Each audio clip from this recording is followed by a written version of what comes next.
Stay tuned because next up is David Charles Allen, Village Properties Realtor and host of The Hop. That's Home Ownership Podcast. Welcome to The Hop. This is David Charles Allen, Realtor at Village Properties in Santa Barbara, California, with my great friend and co-host, Patty Teal. I'm doing great today, Patty. How you doing? I'm doing great too, David. Thank you. Good to hear. Another beautiful day in Santa Barbara. Weather's in the 60s and sunny, and looking ahead, mid 60s, low 60s, high 60s, and then into 70s throughout. So again, beautiful weather. Great time to be living Perfect here. weather. Just perfect weather. And then in terms of surf too, we have a little bit of some wind swell going on. If you catch it at the right time of day, you could find some nice waves. Otherwise, it could be a little blown out or whatnot. So good time to be in the water as well. Yeah, a good time to be in Santa Barbara. Good time. They're jumping into how interest rates are performing. 30-year fixed is 4.625 jumbo, and 30-year fixed for conforming is 5%. So again, slightly lower. They've been going back and forth pretty steadily throughout these last several weeks now. So really don't know what's to go. A lot of people are saying they're going to be spiking up quick and then over the next 1 or 2 years to deal with inflation and then a drop down in 2024. But who really knows what's going to happen? Yeah, doesn't sound like anybody really knows. A lot of people have their opinions, but nobody really knows. That's it. That's all you can really go off is opinions. And then whoever really runs it all, they're the ones that can control it. So can't really do much except sit back and watch what happens. That's right. In terms of how statistics have performed, 44 new listings, 14 price changes, 42 that closed, 49 that went pending, 2 that expired, and 5 that were coming soon. So last week we had a difference in new listings and pendings. This week it's back to pending being more than new listings. And then again, several of the new listings closed off market. Not as many that were off market than that 1 week we had where we had almost a quarter of homes, new listings that were sold off market already closed. So there's several that closed off market, but again, that just lowers the amount of new listings. Right.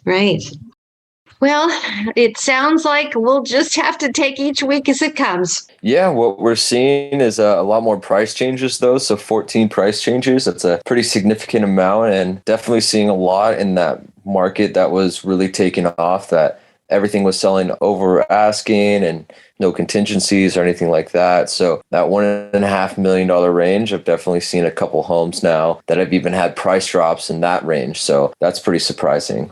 Oh, that is something new because for a while you said most of the price changes were actually prices going up. Yeah, so there has been adjustments. And again, that's gone back to people really trying to test their highest value given everything that's going on. And people are starting to come around and maybe not seeing value in those high prices. So that's very interesting. Before it was just, we'll pay whatever just to get in. And I guess people are coming back to realizing like, hey, maybe this isn't the street we want to live on or the neighborhood we want to be in, instead of just buying whatever comes available. Yeah, that sounds good.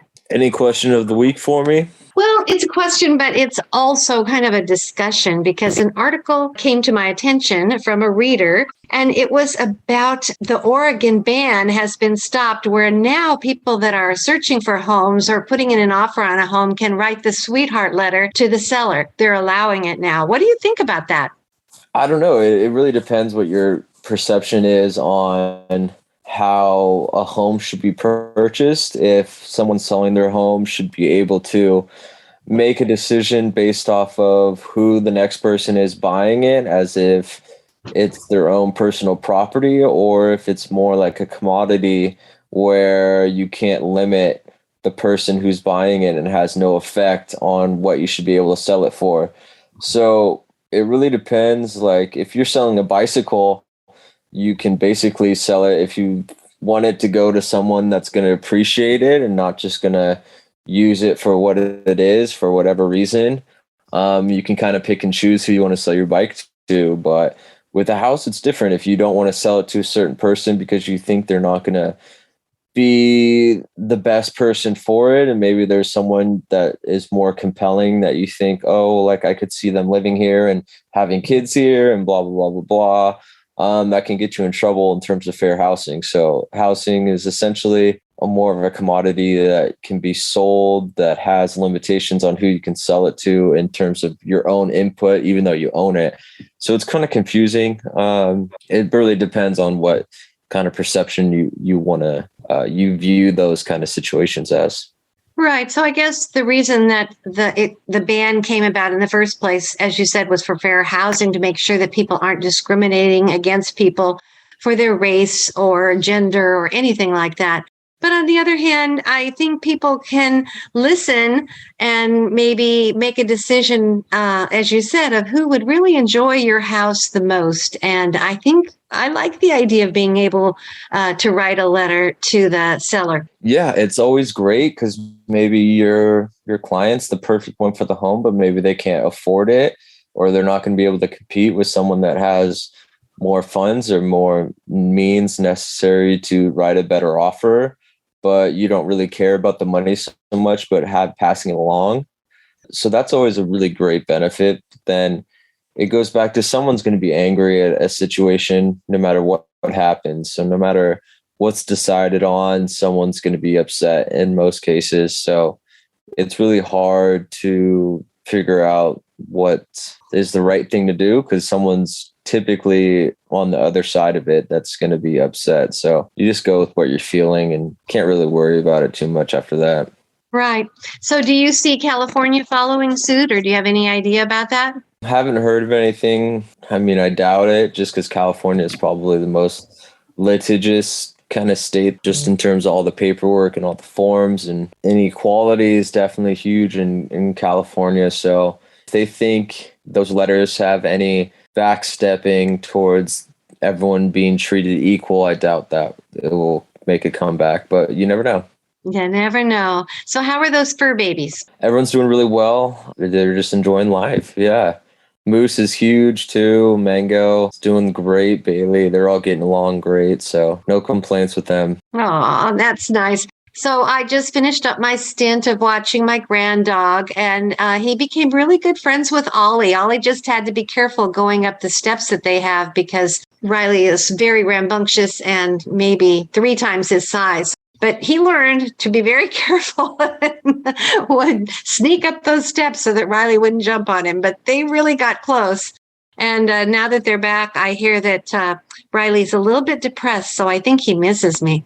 Oh, I bet he does. Yeah, the dogs really get like that too, especially if they make a new friend and then they don't get to see him. Mm-hmm. And I totally get the whole walking, and Jasmine and Moose basically will trample over Bailey. If we're going on a walk, Bailey always walks in the back. Right. If they see anything, they'll just run and they'll like jump over her. But it's so cute to see dogs get along though with the big size differences. I love that. Yeah, they definitely get along, but they need to be careful because, like you said, some of the bigger ones are just totally spaciously unaware. Spatially unaware, that's for sure. They have no idea that they're huge. Yeah. Anyway, well, thank you so much, David. I can't wait to hear what's going on with the real estate market next week. So, David, would you give your contact information so people could reach you about buying, selling, or just learning more about real estate in Santa Barbara? Yeah, my number is 805-617-9311, and my email is david@davidcharlesallen.com. 805-617-9311, and my email is david@davidcharlesallen.com. Thank you so much, David. Thanks, Patty. Bye-bye now. Bye.